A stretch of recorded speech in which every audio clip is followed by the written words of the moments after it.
Nagsumiti ng mga dagdag na dokumento sa NBI ngayong araw ang mag-amang Nino at Sandro Mulak.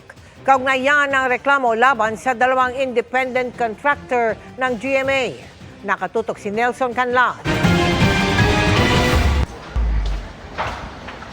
Muling nagtungo sa opisina ng NBI sa Quezon City ngayong araw si Nino Mulak at anak niyang si sparkle artist Sandro Mulak. Nagsumiti sila ng ilan pang dokumento para pagtibayin ang kanilang reklamo laban sa dalawang individual. Nagbigay na rin ng kanyang opisyal na pahayag si Nino sa NBI, pero tumanggi ang mag-ama na magpa-interview. Dumating rin ang kinatawan ng isang hotel kung saan umano naganap ang insidenteng inirereklamo ng mag-ama para isumiti ang CCTV footage na ipinasabina ng NBI. Walang pahayag ang NBI o ang mag-amang Mulak kung ano ang isinampang kaso at kung sino ang mga inirereklamo. Pero kinumpirma ng abogado ng dalawang independent contractors ng GMA Network na ang kanyang mga kliyenteng sina Jojo Nones at Richard Cruz ang sinampahan ng reklamo.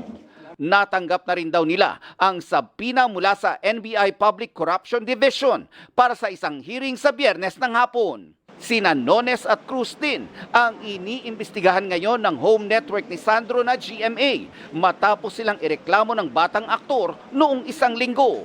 When sila Sandro nga filed the written complaint with GMA, we already gave them notice of preventive suspension pending the investigation, and yun nga, we constituted an independent body to conduct the formal impartial investigation of the case. And of course, we have to abide by the rules of due process. Para sa GMA Integrated News, Nelson Canlas, Nakatutok, 24 Oras.